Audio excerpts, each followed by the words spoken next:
Hello everyone and welcome to a new video. Today we're gonna do another cosplay story time, but it's gonna be a bunch of little mini stories in one video because all these little stories don't warrant their own video, so I'm just gonna do a little collection. The theme of this collection is relevant to Pandaween because it has to do with Soul Eater, which is a very spooky anime, obviously. So it seemed fitting that I do this for my next Pandaween video. So what happened last weekend was I did a Soul Eater shoot with a whole bunch of people. We went to UBC here in Vancouver. We had about, I don't know, like 10 to 12 people, and it was a really great time. Obviously, shenanigans happen during cosplay photo shoots, and so that's what I'm gonna be sharing with you guys today, are some of the shenanigans that took place. So without any further ado, let's get into it.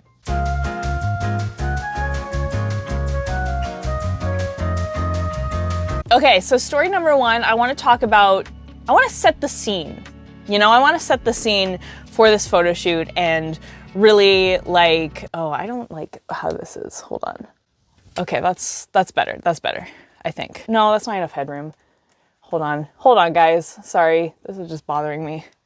Okay, that's better. Hello, okay. So I want to kind of set the scene and tell you guys the sentimentality behind this photo shoot. So I cosplayed Maka back when I was 14 and 15, and she became one of my kind of signature cosplays from that time period. So if you followed me on DeviantArt back in like 2010, 2011, you'll know that Maka was like a huge part of my cosplay journey. And one thing that is really important about this cosplay is that my mom helped me with it. And she pretty much sewed the whole thing. I did the boots by myself. I mean, she still even helped with those, but she like sewed the trench coat, she sewed the tie, she sewed pretty much, like, not pretty much, she sewed everything. So it means a lot to me. My grandpa helped me with the scythe, and by helped, I mean like he made it and I painted it. And so that's very sentimental as well. So overall, it's just like, it's a cosplay that a bunch of my family members kind of came together to make. And so for that, it will always be very close to my heart. So obviously the cosplay does not fit me anymore, which I was shocked by at first, but then I realized that, you know, I'm not gonna be the same size that I was when I was 14. That's just a natural part of growing up. So I obviously had to remake the cosplay. So the main thing that I had to do was the trench coat, and my mom put so much love and effort into the trench coat that I really wanted to replicate all of that. So when I was sewing the trench coat, I tried to do everything by the book, went slowly, you know, made sure I was pressing seams and you know, doing everything that I needed to do to make it as nice as possible. In the end, there are some flaws with it. It's not as good as the one that my mom made. Still, I used the same pattern that we used. I used the same material that we used, and then I was able to take the buttons from the original jacket and put those on the cosplay. And so I tried to make it as close to the original as possible to kind of pay homage to this cosplay that my mom had made for me. So that was really significant. The other thing is that Soul Eater will always have such a major place in my heart. It was like the first anime I ever watched that had a female protagonist, and Maka was like one of my absolute heroes at the time when I first watched it. I remember when Soul Eater was like the hip new anime, and it is crazy to think that it is no longer new, like at all, but in my mind it will always be like new to me. I remember trying to play the theme song on my guitar. I remember wearing my hair in pigtails to school so I could look like Maka. Like, it's major significance to me. So getting to pay homage to it, not only to like the character, the series, but also to my mom, like all at once, was huge. And that was the experience for most of the people at this photo shoot.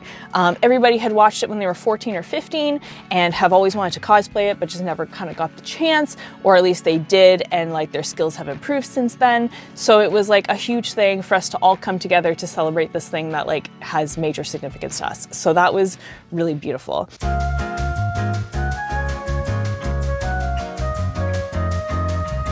Okay, so actual stories that happened at the shoot. This is the first one. So to get to the shoot, obviously I have my giant scythe, and I had to get that to UBC. UBC is like a half-hour drive or like 2-hour transit from my house. So there was no way I was taking that on public transit. That's just simply not gonna happen. So I decided to take an Uber.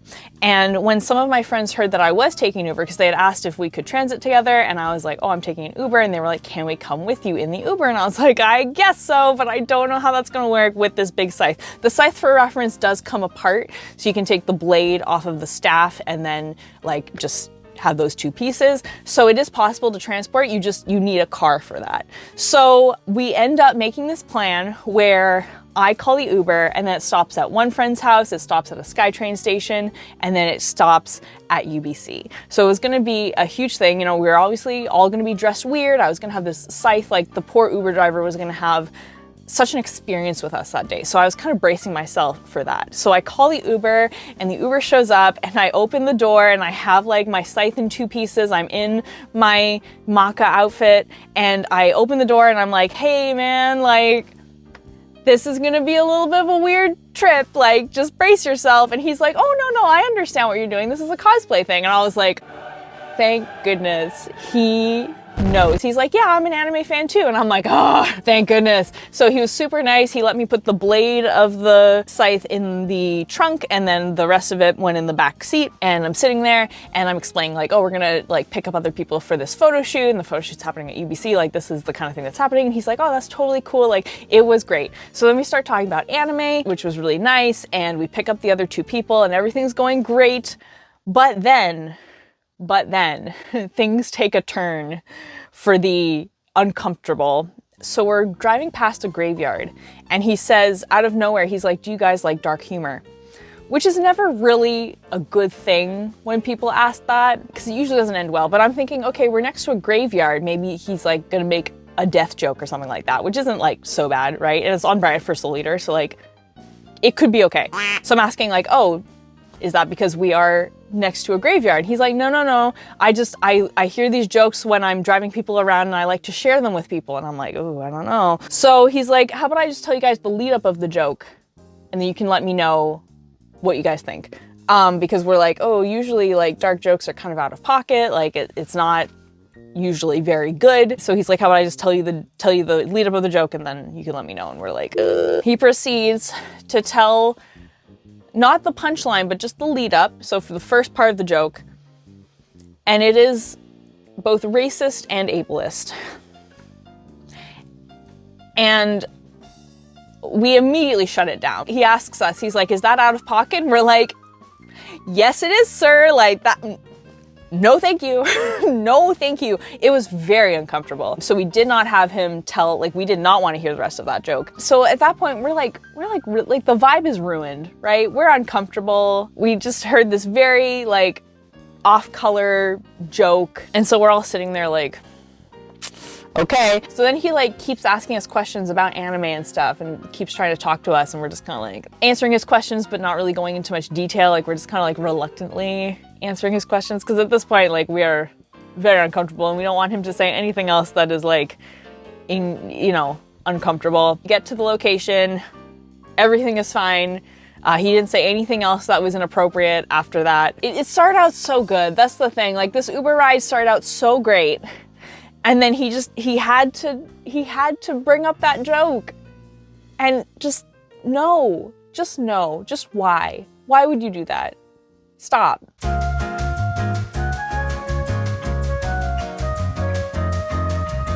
Story number 2 from this photo shoot. I forgot what it was. Oh yes, we're on obviously a university campus, and we're doing our thing, we're in full cosplay, like we look weird. I have a scythe, like we do not seem approachable. But this group of students come up to us, and they're very nice. They're about our age, and I mean, I say our age, but we were like a variety of ages. They're about my age, let's say that. And they come up and they're like, can we ask you some questions for our school project? And I'm thinking like, that's really sweet. I'm glad we don't like scare you. I didn't say that, but I'm like thinking it. I'm glad they feel like they can approach us. It's just always very funny when people like approach you, like they choose you when you're in a cosplay. Like, you're probably like the least approachable looking person, but like they come to you anyway. It's very funny. So I agree to answer their questions. Everybody else agrees, but then it turns out that those questions are about HelloFresh. So not everybody can answer the questions because not everybody eats HelloFresh. I have eaten HelloFresh before, and our friend Chris has also eaten HelloFresh before. So Chris and I answer the questions. It's all really, really good. Like, one of their questions was, how would you feel if the recipes in HelloFresh stopped being printed on paper, but instead were online? I got to bring up the fact that I have like OCD and germophobia, and so the fact that it would have to be on my phone would be difficult in terms of like cleanliness and how I feel about germs. So it's actually, it feels cleaner and like more comfortable when they're printed out on paper. And they were like, oh, that's a really good point. Like, no one's brought that up before. So that was really nice. Then they were like, yeah, thank you so much. You know, we love your costumes and have a great day. So at some point, there's going to be a university professor who's going to see this video, and the video is only going to be used in the context of their school project. It's not going to be posted like online or anything, but there's going to be a university professor who's going to see these interviews about HelloFresh, and they're going to see us in our cosplays and be like, what? I think that's just really funny.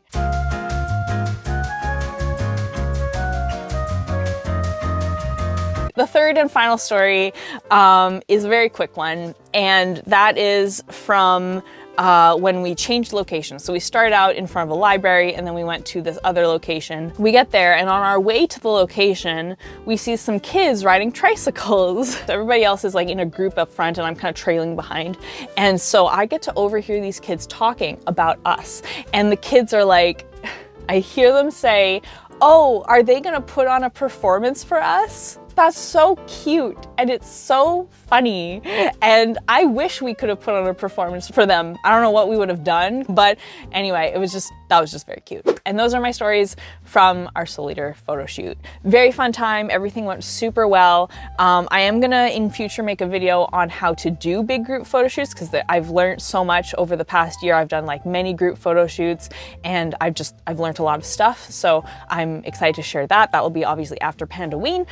But yeah, anyway, I hope you enjoyed these stories, and I will see you guys all in the next one. But until then, Panda Faces, please be sure to take care. Bye!